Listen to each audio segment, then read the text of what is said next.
بسم اللہ الرحمن الرحیم۔ السلام علیکم۔ اللہ تعالیٰ نے اپنے رسول کریم صلی اللہ علیہ وسلم کو آئیڈیل اور اسوہ بنا کر بھیجا ہے، جیسا کہ اللہ کا فرمان ہے لَقَدْ كَانَ لَكُمْ فِي رَسُولِ اللَّهِ أُسْوَةٌ حَسَنَةٌ، یقیناً تمہارے لیے رسول اللہ میں عمدہ نمونہ ہے۔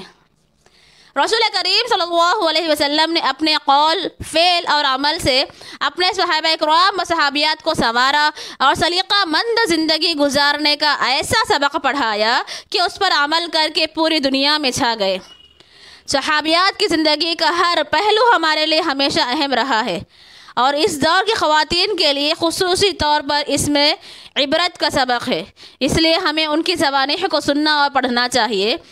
تو آئیے ہم صحابیات کی زندگی کے درخشاں پہلو پر نظر ڈالتے ہیں اور اسے اپنی چند روزہ زندگی میں نافذ کرنے کی کوشش کرتے ہیں تاکہ مستقبل میں کامیابی حاصل کر سکیں۔ ام المؤمنین سیدہ خدیجہ رضی اللہ تعالی عنہ، یہ جلیل القدر خاتون نبی کریم صلی اللہ علیہ وسلم کی زوجہ اور اپنے دور میں عالم خواتین کی سردار تھیں۔ انہوں نے اقامت دین کے لیے اپنی جان مال کی قربانی دے دی اور رسول کریم صلی اللہ علیہ وسلم کی شان بشانہ کھڑی ہو گئی۔ سیدہ خدیجہ رضی اللہ تعالی عنہ کی وفاداری، حکمت و دانائی، بردباری اور دانش مندی کا سب سے پہلے ظہور اس وقت ہوا جب رسول کریم صلی اللہ علیہ وسلم پر پہلی وحی سورہ علق کی ابتدائی 5 آیتیں نازل ہوئیں۔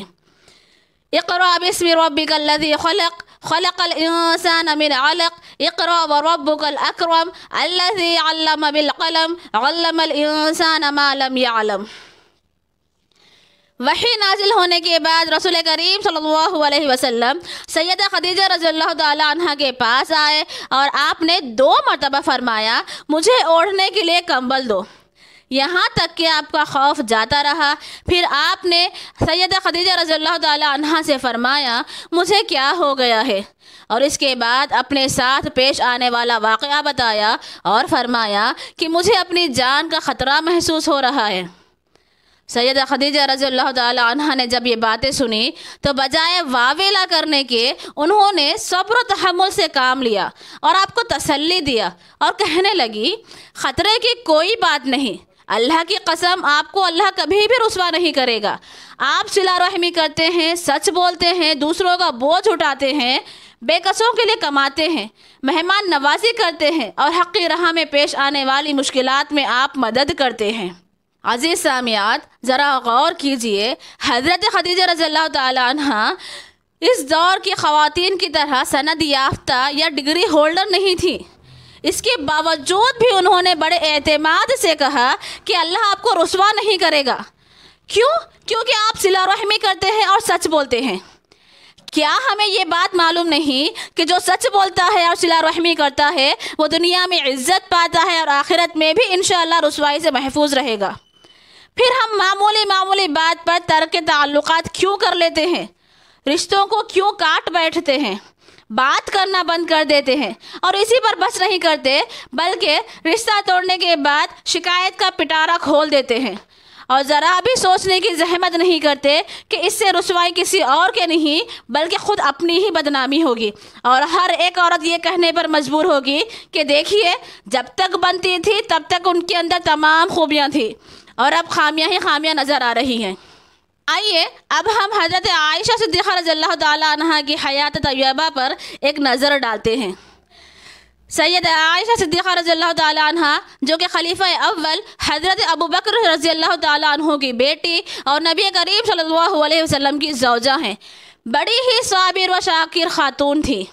کئی دن گزر جاتے کہ نبی کریم صلی اللہ علیہ وسلم کے گھر کے چولہے میں آگ نہ جلتی، مگر صبر اور شکر کے ساتھ کھجور اور پانی پر گزارا کر لیتی اور ہمیشہ خوش رہا کرتی تھی۔ سیدہ عائشہ صدیقہ رضی اللہ تعالی عنہ بڑی زاہدہ اور عابدہ تھی، صدقہ اور خیرات خوب کیا کرتی تھی۔ عروہ بن زبیر کہتے ہیں کہ میں نے ایک دفعہ ام المؤمنین سیدہ عائشہ صدیقہ رضی اللہ تعالی عنہ کو دیکھا کہ انہوں نے 70,000 درہم اللہ کی راہ میں تقسیم کیے اور خود اپنے کپڑوں میں پیوند لگائے ہوئے تھیں۔ 70,000 درہم کی تقسیم اور کپڑوں میں پیوند، یہ دونوں ایسی چیزیں ہیں کہ آج کے اس دور کی خواتین کو کسی طرح سمجھ میں نہیں آنے والا، کیونکہ ہم لوگ تو فقراء اور مساکین کو 10-5 روپے دے کر خوش ہو جاتے ہیں، وہ بھی بڑے تاؤ بھاؤ کے ساتھ، کچھ غیر سنجیدہ باتیں سنا کر اور احسان جتا کر، کیونکہ ہماری توجہ تو آرائش اور زیبائش اور کپڑوں پر ہوتی ہے۔ ہر ایک فنکشن کے لیے نیا کپڑا چاہیے۔ اگر ایک کپڑا پہن کر کسی پروگرام میں شرکت ہوتی ہے تو دوسرے پروگرام میں اس کپڑے کا استعمال ہمارے آن بان اور شان کے خلاف ہے۔ حالانکہ ہم سب کو یقین ہے اور ہم سب کا اس بات پر ایمان بھی ہے کہ ہمیں ذرے ذرے کا حساب دینا ہوگا، اس لیے کپڑے کی فراوانی کے ساتھ ساتھ یہ بات بھی ذہن میں ہونی چاہیے کہ اس کا بھی حساب دینا ہے۔ حضرت عروہ بن زبیر رضی اللہ تعالیٰ عنہ بیان کرتے ہیں کہ ایک دفعہ میں نے ان کی خدمت میں، حضرت عائشہ صدیقہ رضی اللہ تعالیٰ عنہ کی خدمت میں 1,00,000 درہم پیش کیے۔ آپ اس وقت روزہ رکھے ہوئی تھیں۔ تمام درہم مستحقین میں تقسیم کر دیے اور گھر میں کھانے پینے کی کوئی بھی چیز نہ تھی۔ جب شام ہوئی تو کنیز سے کہا کہ میری افطاری لاؤ، تو وہ روٹی اور تیل لے کر حاضر ہو گئی۔ پھر کنیز نے کہا کہ آپ نے آج اتنی بڑی مقدار میں درہم تقسیم کیا ہے، اگر آپ 1 درہم کا گوشت خرید لیتی تو ہم آج اس سے روزہ افطار کر لیتے۔ سیدہ عائشہ صدیقہ رضی اللہ تعالیٰ عنہ نے فرمایا، ناراض نہ ہو، اگر تم مجھے یاد دلاتی تو شاید میں ایسا کر لیتی۔ افطاری کا ایک منظر روٹی اور تیل ہے اور دوسرا منظر ہمارا افطاری کا دسترخوان ہے کہ بسا اوقات دسترخوان پر اتنے قسم کے پھل اور لوازمات ہوتے ہیں کہ افطاری کرنے والوں کو افطاری کے دوران انتخاب کرنے میں مشکل ہوتی ہے کہ وہ کیا کھائے اور کیا نہ کھائے۔ اس قدر فراوانی کے باوجود بھی ہم اللہ کے شکر گزار نہیں ہیں، جبکہ تیل روٹی کھانے والے جس کسی بھی حالت میں ہوتے اللہ کے احسان مند ہوتے اور شکر ادا کرتے اور حتی المقدور غرباء اور مساکین پر توجہ دیتے، ان کی ضرورت پوری کرتے اور ان کی ہر ممکن مدد کرتے۔ ام المومنین سیدہ عائشہ صدیقہ رضی اللہ تعالیٰ عنہ دین الہی کے حوالے سے بھی بڑی مضبوط تھی، نیکی کا حکم دیتی اور برائی سے روکتی اور اللہ کی رضا کے لیے غصہ کرتی۔ ام علقمہ بنت ابی علقمہ کہتی ہیں کہ میں نے حفصہ بنت عبد الرحمن بن ابی بکر کو دیکھا کہ وہ سیدہ عائشہ صدیقہ رضی اللہ تعالیٰ عنہ کے پاس آئیں اور ان کے سر پر بڑا سا باریک دوپٹہ تھا جس سے چہرے کے نقوش ظاہر ہو رہے تھے۔